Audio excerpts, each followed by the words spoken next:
কিয়ামতের ময়দানে কেউ কারো হবে না, কেউ কারো হবে না। মা সন্তানের পরিচয় দিবে না, সন্তান মার পরিচয় দিবে না, বাবা সন্তানের পরিচয় দিবে না। মা সন্তানকে দেখার পরে বলবে দুনিয়ার জমিনে আমার কোনো সন্তান ছিল না। স্ত্রী বলবে দুনিয়াতে আমার কোনো স্বামী ছিল না। আমার যুবক ভাইয়েরা, যে স্ত্রীর জন্য রাত দিন অক্লান্ত পরিশ্রম করে গ্রামের বাড়ি সাইরা শহরে রাখলেন, দামি দামি গয়না পরাইলেন, দামি দামি শাড়ি পরাইলেন, সেই স্ত্রী হাসরের মাঠে বলবে দুনিয়াতে আমার কোনো স্বামী ছিল না। আল্লাহ বলেন বহু মানুষ এবং জিনকে জাহান্নামের আগুন দিয়া জ্বালাবো আর পোড়াবো, আগুন দিয়া জ্বালাবো আর পোড়াবো। লাহুম কুলুবুন লা ইয়াফকাহুনা বিহা ওয়া লাহুম আ'য়ুনুন লা ইউবসিরুনা বিহা ওয়া লাহুম আযানুন লা ইয়াসমাউনা বিহা। আল্লাহ রাব্বুল আলামিন বলেন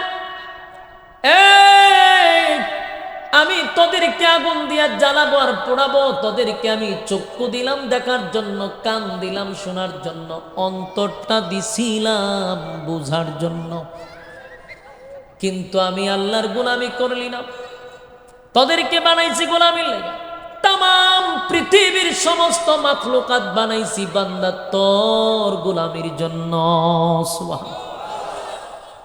চিন্তা করেন মালিকের কত মায়া, কত মহব্বত। আল্লাহ কয় মানুষ আর জিন জাতিরে বানাইছি আমার ইবাদতের জন্য, আর সমস্ত মাখলুকাত বানাইছি বান্দা তোদের গোলামি করার জন্য। সুবহানাল্লাহ। সূর্য পৃথিবীর থেকে 13 লক্ষ গুণ বড়। সূর্য গোলামি করে মানুষের গোলামি করে, মানুষের গোলামি করে। চন্দ্র সূর্য মানুষের গোলামি করে, গাছপালা তরলতা মানুষের গোলামি করে, সাগর নদী নালা মানুষের গোলামি করে। বাস্তব না বাস্তব? রুদ্র দেয় কার উপকার হয় আমাদের, তো রুদ্র দিয়ে আমরা গোলামি করে সূর্য। নদী পানি দেয় গোলামি করে, গাছ ফল দেয় আমাদের গোলামি করে, প্রতিটা মাখলুক আমাদের গোলামি করে। বেড়া বকরি গরু ছাগল যা আল্লাহ বানাইছে সব তো আমাদেরই লাগে। আল্লাহ কয় এদেরকে আমি জিকিরের জন্য বানাই নাই। গাছরে আল্লাহ জিকিরের জন্য বানায় নাই, মাছরে আল্লাহ জিকিরের জন্য বানায় নাই, পশু পাখি আল্লাহ বলেন চতুষ্পদ জানোয়ারকে আমি জিকিরের জন্য বানাই নাই। এরপরও আল্লাহ বলে গাছে আমার জিকির করে, মাছে জিকির করে, পাখি জিকির করে, নদী জিকির করে, সৃষ্টি জগৎ আমি আল্লাহর জিকির করে রে। আমি তাদেরকে জিকিরের জন্য বানাই নাই, তারপরও জিকির করে। যতদিন জিকির করে ততদিন জমিনে বেঁচে থাকে, জিকির নাই জমিনে থাকে না। গাছের জবান থেকে জিকির বন্ধ হয়ে গেলে গাছ মরে যায়, পাখির জবান থেকে জিকির বন্ধ করলে পাখি মরে যায়, নদীর জবান থেকে জিকির বন্ধ হলে নদী মরা নদী হয়ে যায়। প্রশ্ন হলো এইসব জিনিস তো আল্লাহ জিকিরের জন্য বানায় নাই, তো জিকির করলে বেঁচে থাকে, জিকির না করলে মরে যায়, ঘটনাটা কি? মানুষকে আল্লাহ বানাইলো জিকিরের জন্য, কিন্তু মানুষ জিকির না করলে মরে না, গজব পড়ে না, ঠাডাও পড়ে না। অথচ মানুষরে বানাইলো জিকিরের জন্য, মানুষ জিকির করে না। গাছপালা নদী নালা এদেরকে জিকিরের জন্য বানায় নাই, জিকির করলে বেঁচে থাকে, জিকির না করলে মরে যায়, ঘটনাটা কি? আল্লাহ বলেন গাছের জন্য জান্নাত নাই গো, গাছের জন্য জান্নাত নাই, জাহান্নাম নাই। নদীর জন্য জান্নাত জাহান্নাম নাই, সূর্যের জন্য জান্নাত জাহান্নাম নাই। বান্দা তোর জন্য জান্নাতও আছে রে, তোর জন্য জাহান্নামও আছে। তাই গাছ নদী নালা খাল বিল কীট পতঙ্গ জিকির করবে, যতদিন বেঁচে থাকবে ততদিন। তুই বান্দা জিকির না করলেও বেঁচে থাকবি, গজব দিব না, ধ্বংস করব না। কারণ জিকির করলে তুই পাবি জান্নাত, জিকির না করলে পাইবি জাহান্নাম। এই জন্য জিকির বন্ধ করলেও তোরে মারি না। আমার যুবক ভাইরা, এই মালিক স্পষ্ট ঘোষণা দিছে গো, আমি আল্লাহ তোরে বানাইছি গোলামির জন্য, গোলামি করবি না তো বুক ফুলাইয়া চলবি। মনে করছ সাইরা দিব না, ছেড়ে দেই না। আমি আল্লাহ কাউরে ছেড়ে দেই না, তবে আমি আল্লাহ সাইরাও দেই না, ছেড়ে দেই না, ছাড় দেই। সীমা লঙ্ঘন করলে আমি আল্লাহ কিন্তু সাইজ করতেও দেরি করি না। যেমনে মনে চায় এমনে চলতেছে। আমার যুবক ভাইরা, পৃথিবী কিন্তু চিরস্থায়ী নয় গো, এটা কিন্তু ক্ষণস্থায়ী, এটা আমরা সবাই জানি। এখানে যতগুলা মানুষ বসা, একটা জিনিসের মধ্যে একমত যে আমি এখানে থাকতে পারবো না। কথা বল না, নামাজ পড়ুক না পড়ুক, আল্লাহরে মানুক বা না মানুক, কিন্তু এটা বিশ্বাস করে পৃথিবী থাকার জায়গা না, এই পৃথিবী বড় নিষ্ঠুর, থাকতে দেয় না। দাদা চলে গেছে, বাবা চলে গেছে, আমিও থাকবো না, তাহলে থাকবো না, এটা বিশ্বাস করে, এটা মানে। এরপরও বান্দা বুঝে না, কেনই বা আসলাম, আবার কেনই বা চলে যাব। এতটুক বোঝা দরকার যে আমরা তো ছিলাম না, এখন আছি, আবার আমরা এই জমিনে থাকবো না, আমাদেরকে এখান থেকে চলে যেতে হবে। কেন পাঠাইল? পাঠানোর উদ্দেশ্যই হলো বান্দা তুই আমার গোলামি করবি, কারণ পৃথিবী থাকার জায়গা না। পৃথিবীতে কেউ থাকতে পারছে না, ক্ষমতা দেখায় কি কেউ থাকতে পারছে?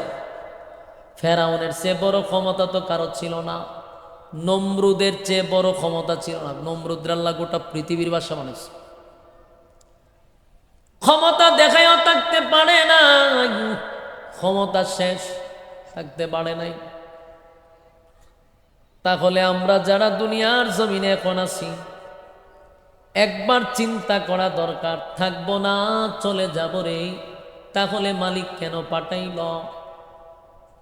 গাড়ি বাড়ি, টাকা পয়সা, অট্টালিকা, সুন্দর নারী সহ ফুর্তি আমোদ যা করার তো করলাম, বিলাসবহুল চলাফেরা করলাম, বলুন সব কিছু নিয়ে আবার কবরে যাব?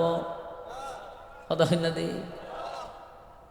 আমার ইনকাম আমার ছেলে বুক করবে, ছেলে যদি দিনদার না হয় তাহলে জুয়া খেলবে, ইয়াবা খাইব, বোতল খাইব।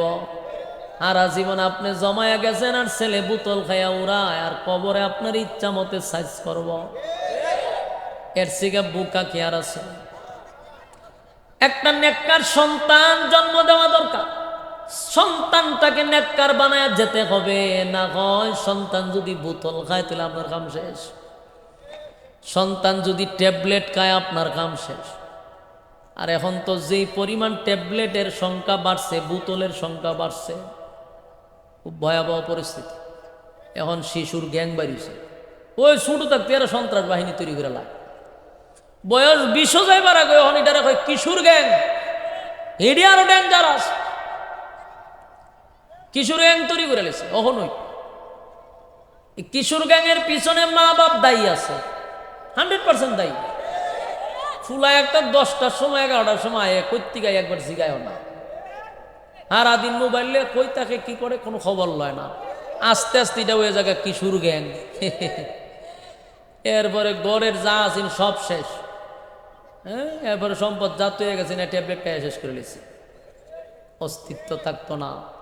এখনকার যুবকরা এই যে ফুলাবান 18-20 এই লেভেলের যেটি আছে, এটিতে আমার খুব বেশি ভয় লাগে। আদব আখলাক বলতে নাই, এত বেয়াদব। আগে আমরা ছোটবেলায় দাড়ি যদি কারো দেখছি এরে দিয়ে আমরা ডরাইতাম, ভয় লাগতো, সামনে তো যাইতো। আমার ফুলা বানায় সেটা কারণ এখানে দাঁড়ানো সেলফি তুলে, ফুলার দাড়ি টেরে না ছোট ফুলা, কারণ সেলফি তুলে, হ্যাঁ আইনজাদা ধরে আমার ধরে সেলফি তুলে। অবাক হয়ে যায় যে কি কোন জামানাত আমরা আইলাম, আদব তো নাই। ওই উল্টা হ্যাঁ সন্ত্রাসী খায় দেয় না, ঠান্ডা ধরে লড়তে পারতেন না, বয়ে আমি কাঁপতে দেব, তুইলালা তুইলালা, এটা আমি বিপদ আছি। শিশুর গ্যাং, এরা একটা গ্যাং ফাটে আছে, নাহলে আবার উদাও করে নেব, এমন একটা পরিস্থিতিতে আমরা এখন আছি। এই জন্য এইটার জন্য দায়ী হলো মা বাবা।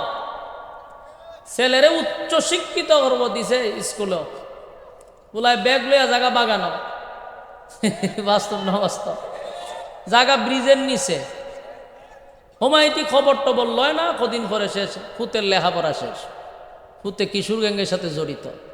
এই জন্য সন্তানগুলিকে দিনে, এখানে আপনারা ব্রাহ্মণবাড়ি আশুগঞ্জে মাদ্রাসার অভাব নাই, দিনই শিক্ষায় শিক্ষিত করুন, তাহলে এই সমস্ত বিপদ আপদ থেকে আল্লাহ হেফাজত করব।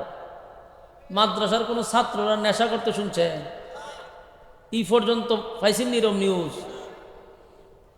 দেশের যদি রাম বামরা ক্ষমতাত না থাকতো, আর রাম বামরা যদি দেশ না চালাইতো, তাহলে বাংলাদেশের মাদ্রাসা নিয়ে এরা বহির্বিশ্বে গর্ব করত যে আজ পর্যন্ত কোনো মাদ্রাসায় নেশাগ্রস্ত ছাত্র পাওয়া গেছে না।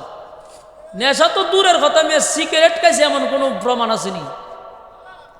আমরা সারা বিশ্ব এই মাদ্রাসা নিয়ে গর্ব করার দরকার ছিল, কিন্তু যে রাম বামরা চালা বালা জিনিস এরা চোখে পড়ে না। এরারে যখন কলেজ ভার্সিটির ফুলাবানের হক স্টেম দা বাইরায়, এরপরে এরারে সন্ত্রাস পায় না। কথা বুঝেন নাই? এরা ছাত্র এরারে হক স্টেম দিয়া বাইরায়, দাঁত মাত ফালায় দেয় তাপড়াইয়া। আজকে দেখছে একজন টিচারে ফিডাইছে, এরপরে এরারে সন্ত্রাস কয় না, জঙ্গি কয় না। আর মাদ্রাসার ছাত্ররা দেখলে 14 বার সালাম দেয়, ভদ্রতা দেখায়, এরারে জঙ্গি কয়। যত নরম তত সমস্যা। আপনারা একটা সিদ্ধান্ত নিবেন, ব্রাহ্মণবাড়িয়ার মানুষ তো আপনারা, এটা আপনারা দ্বারা সম্ভব। আপনারা টেডা মেডা আছে,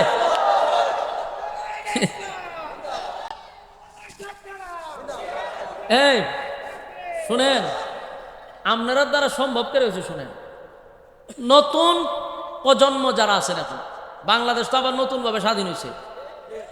16 বছর তো আমরা নির্যাতন সহ্য করছি। ওই নতুন কইরা যে কাজগুলো আমাদের করণীয়, এটা ব্রাহ্মণবাড়িতে শুরু করবেন।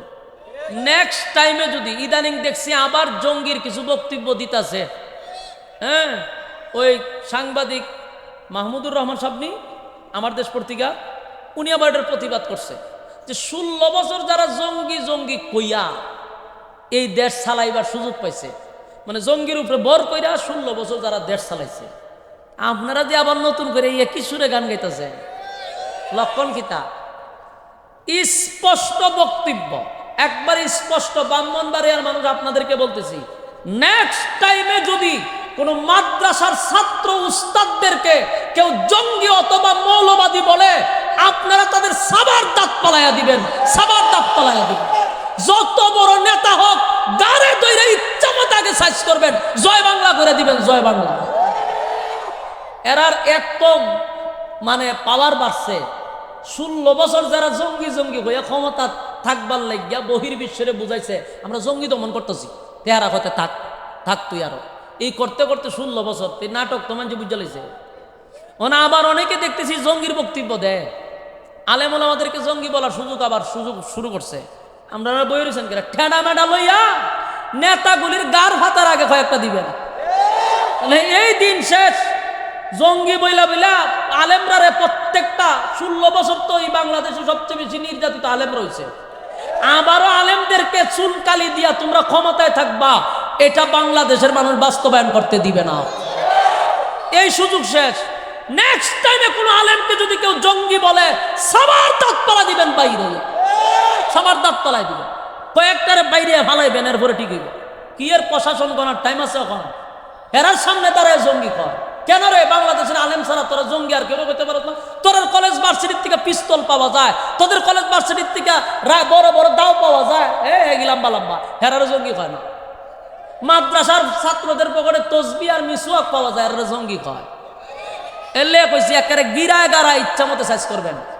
নরম হইলি সমস্যা, আলেমরা নরম, হুজুররা নরম, এই জন্য তহুমতাই আমরা রূপে ফেলা। দুই একটা যখন সাইজ করবেন একবারে সুযোগ যাব। আমার কথা কি আপনারা বুঝছেন? এটা 52 মানুষের দ্বারা সম্ভব।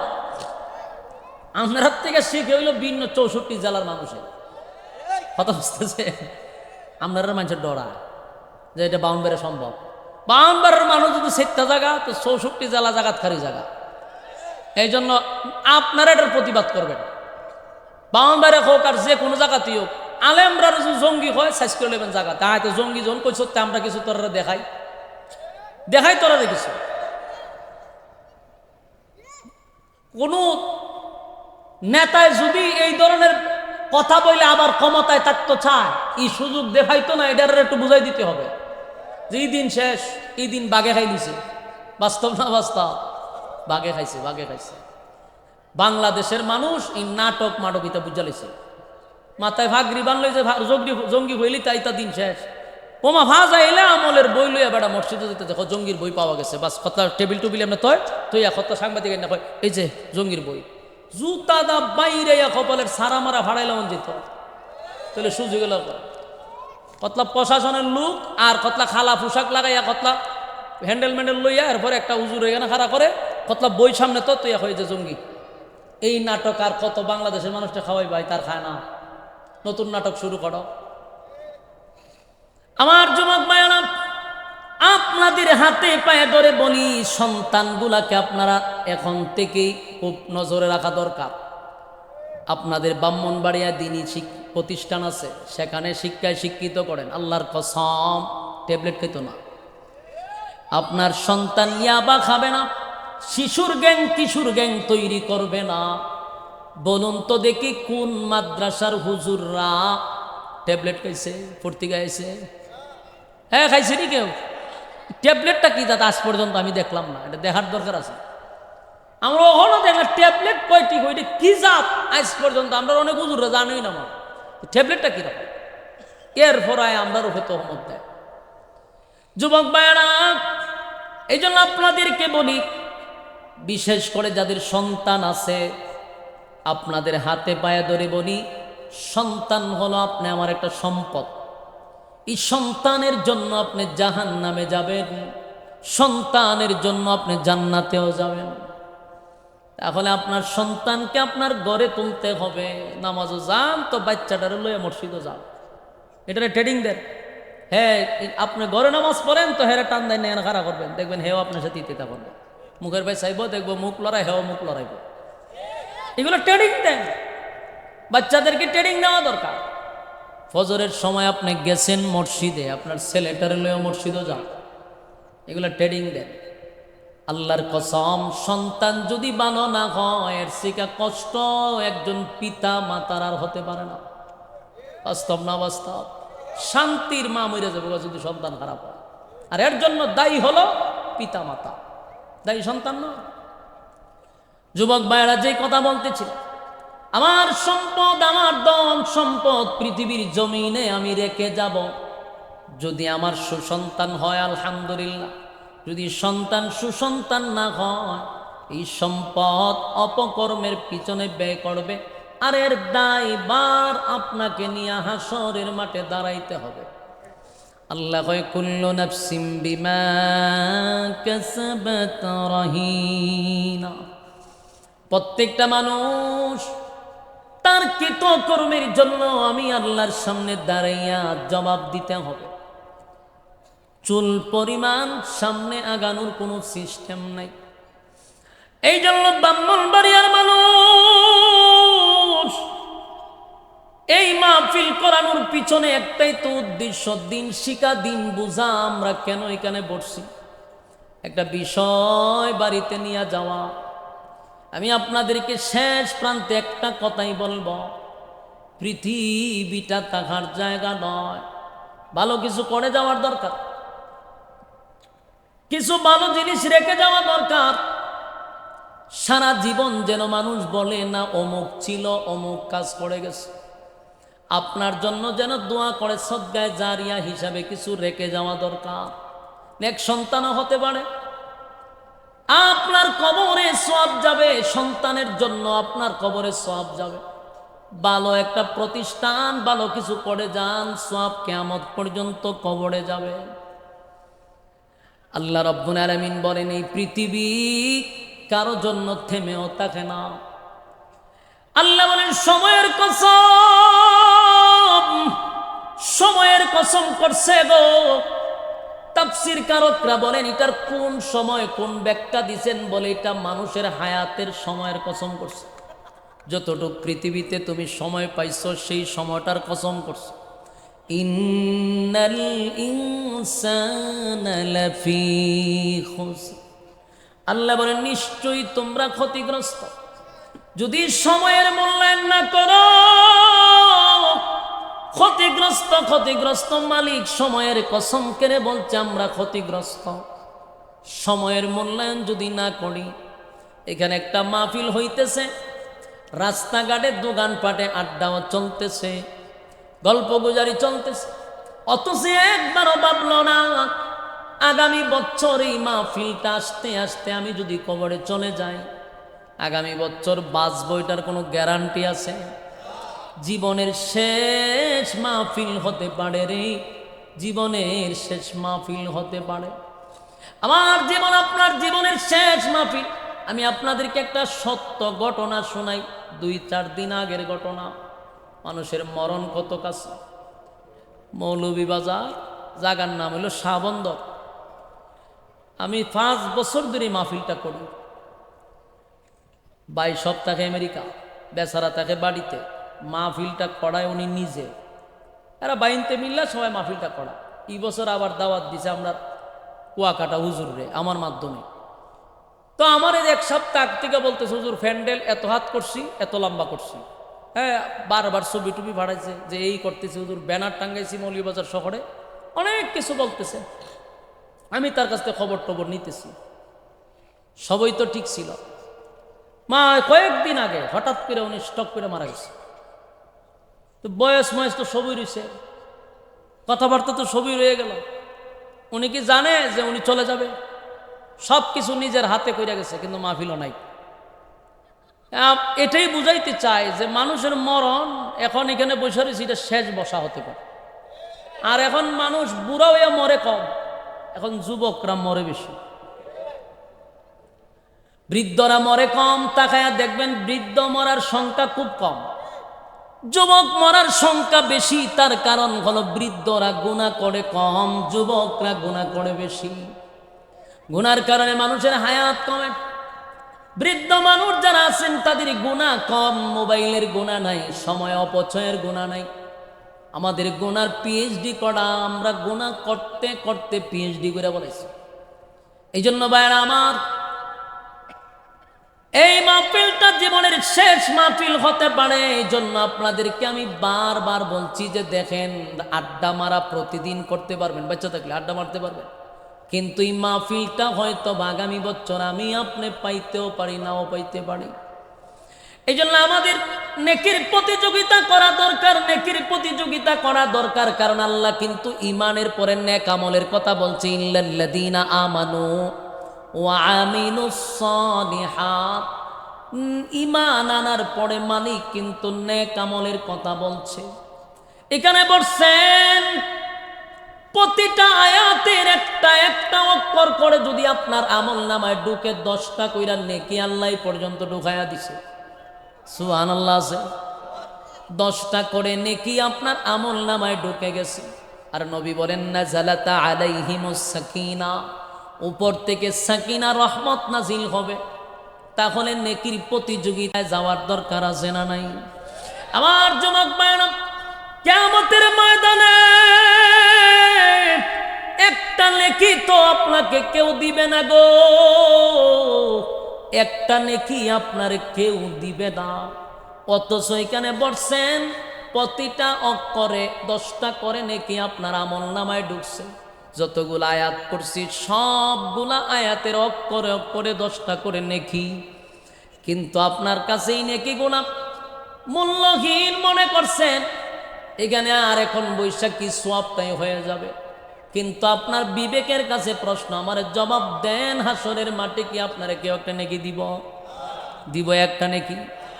ইয়াউমা ইয়াফিরুল মারউ মিন আখিহি ওয়া উম্মিহি ওয়া আবি ওয়া সাহিবাতিহি ওয়া বানি। কিয়ামতের ময়দানে কেউ কারো হবে না,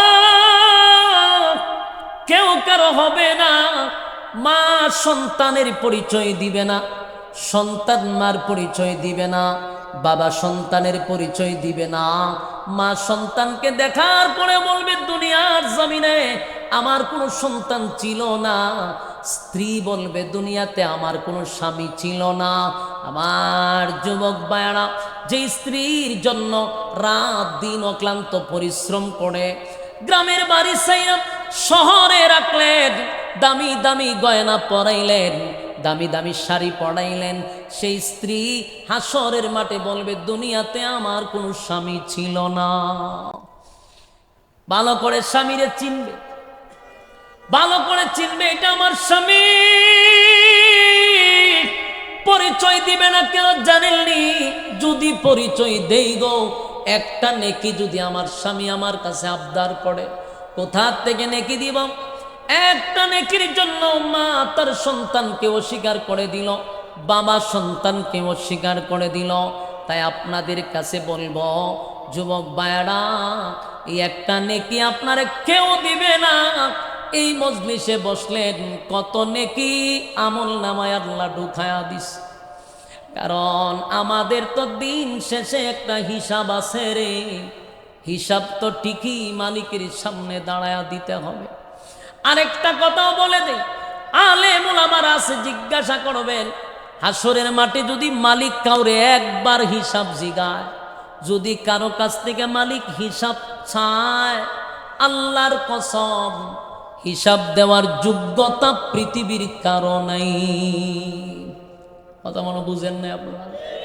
আল্লাহ যদি কারো কাছে হিসাব চায়, কসম খোদার হিসাব দেওয়ার যোগ্যতা কারো নাই। আল্লাহর নবী বলেন আমার কাছে আমার মালিক কোনোদিন হিসাব চাইবে না। যদি আমি নবীর কাছেও মালিক হিসাব চায় রে, আমি নবী আল্লাহর সামনে দাঁড়াইয়া হিসাব দেওয়ার যোগ্যতা রাখি না। আমার যুবক ভাইরা, তাহলে বলুন আমরা কেমনে গো মালিকের সামনে দাঁড়াইয়া হিসাব দিব? তাই আমরা দোয়া করি, মালিক আপনার জান্নাত যদি দেন, বিনা হিসাবে জান্নাত দিয়েন, বিনা হিসাবে জান্নাত দিয়েন। ইল্লা আসহাবাল ইয়ামিন, বিনা হিসাবে আল্লাহ কিছু লোককে জান্নাত দিবে। সুবহানাল্লাহ। আমরা বলবো মালিক বিনা হিসাবে জান্নাত দেন। হিসাবের জন্য যদি মালিক আমাদেরকে ধরে, আমরা হিসাব দিতে পারবো না, হিসাব দেওয়ার যোগ্যতা নাই, হিসাব দেওয়ার যোগ্যতা নাই। এই জন্য আমি আপনাদের হাতে পায়ে ধরে বলি, এই পৃথিবী ক্ষণস্থায়ী, এটা চিরস্থায়ী না। আল্লাহ আমরারে ক্ষণস্থায়ী দুনিয়াতে কেন পাঠাইল? আল্লাহ বলেন ওয়ামা খালাকতুল জিন্না ওয়াল ইনসা ইল্লা লিয়াবুদুন, বান্দারে বানাইছিলাম তো ইবাদতের জন্য, আমার গোলামি করবে। तमाम পৃথিবীর মাখলুকাত তোর গোলামি করবে, তোর গোলামি করবে, তোর গোলামি করতে বাধ্য। কিন্তু তুই যদি আমার গোলামি বন্ধ করে দেস, বান্দা উপায় থাকবে না, পাই পাই করে হিসাব নিব। বলুন হিসাব দেওয়ার যোগ্যতা আছে? তাহলে আমরা বলবো মালিক আমাদেরকে বিনা হিসাবে জান্নাত দেন। জোরে কোন ঠিক না? জান্নাত কারা কারা যাইতে হাত তুলে দেখায় দেন। লিল্লাহে তাকবীর, লিল্লাহে তাকবীর। আল্লাহ সবাইকে কবুল করুক। শুনেন, আমি আপনাদেরকে একটা দাওয়াত দেওয়া যায়। আগামী ফেব্রুয়ারির 8 তারিখ রোজ শনিবার সকাল 9টার থেকে শুরু হবে মাগরিব পর্যন্ত। আমার ওই হবিগঞ্জ জেলার মাতবপুর থানা, বলতে হবিগঞ্জ যাওয়া লাগবে না, মাতবপুর তো চিনেন। মাতবপুরের পরে হলো জগদীশপুর গুল চত্বর, এখানে একটা বড় গুল চত্বর আছে। এখানে গেলেই দেখবেন বড় গেট আছে একটা। এখান থেকে মাত্র 1 থেকে 1.5 কিলোমিটার দূরে হলো মাদ্রাসা। এটা আপনাদের প্রতিষ্ঠান আমি মনে করি, কারণ সারা বাংলাদেশ থেকে 10 টাকা করে হলো দিছে আমার। তাহলে এটা আমার একলা হইলো কেমনে? এটা এখানে অনেকেরই মাদ্রাসাতে অবদান আছে। তাই আপনাদের মাদ্রাসা আপনারা গিয়ে দেখে আসবেন, পারবেন নি? আমাদের এখানে বয়ান রাখবেন খতিবুল উম্মা মাওলানা হাফিজুর রহমান সিদ্দিকী কুয়াকাটা সাহেব, দামাত বরকাতুহুম। এরপরে থাকবেন হজরত মাওলানা মোহাম্মদ আব্দুল হাই সাইফুল্লাহ, আব্দুল হাই মোহাম্মদ সাইফুল্লাহ সাহেব, ঢাকার চিনচিন্নি ওনারে, ওই যে শায়েখ আহমদুল্লাহ সাহেবের সাথে প্রায় সময় দেখা যায়, উনি থাকবে। এরপরে থাকবেন আমাদের জীবন্ত এক লাইব্রেরি আল্লামা রেজাউল করিম আবরার, মাশাআল্লাহ চমৎকার উদীয়মান এক তরুণ আলোচক, এলমি যোগ্যতা আল্লাহ অনেক দিছে, উনিও থাকবে ইনশাআল্লাহ। এরপরে মোতালেব হোসেন সালিহ হিসাব থাকবে, আরও তো অনেক আমাদের ব্রাহ্মণবাড়িয়ার থাকবেন এই হজরত মৌলানা সিবগাতুল্লাহ নূর সাহেব। এরপরে থাকবে আপনার বিশ্বসেরা হাফেজ কারি আবু রায়হান। এরপরে যুবকদের জন্য থাকবে আবু উবায়দা সঙ্গীতের জন্য। এরপর আরও আন্তর্জাতিক মানের কারি আছে, আরও অনেক বক্তা আছে, নাম সবার স্মরণে আসতেছে না। আপনারা সবাইকে আমি দাওয়াত দিলাম, যাইবেন তো ইনশাআল্লাহ? ভাই আপনাদের উপস্থিতি আমি আশরাফির দরকার আছে। ব্রাহ্মণবাড়িয়ার মানুষ গত বছর 4-5টা এক্স লয়ে গেছে। আমি আবার মাহফিলও জিগাই কাটা কাটা আইছেন ব্রাহ্মণবাড়িতে, দেখা যায় অনেকে হজুর আমরা আইছি। আপনাদের কাছে আমার একটা আবেদন, দিনী ভাই হিসাবে আপনাদের উপস্থিতিটা আমার এলাকার জন্য আমার দরকার আছে। কারণ আপনাদের উপস্থিতি দেখলে অনেকের মাথায় আগুন ধরে যায়, এই জন্য আপনারা যাবেন। বেশি দূর 1 ঘন্টার রাস্তা, যাইবেন না ইনশাআল্লাহ? অনেক খুশি হইব। আমি জিগামো যা আশুগঞ্জ থেকে আইছেন আপনারা হাত দিবেন। দিনের বেলা যেহেতু সকালে যাবেন গা, আবার দিনে দিনে এসে পড়তে পারবেন। সবার কাছে আমার এই মাহফিলের জন্য দোয়া চাই। সবার কাছে বিদায় নিচ্ছি। আসসালামু আলাইকুম ওয়া রাহমাতুল্লাহি ওয়া বারাকাতুহু।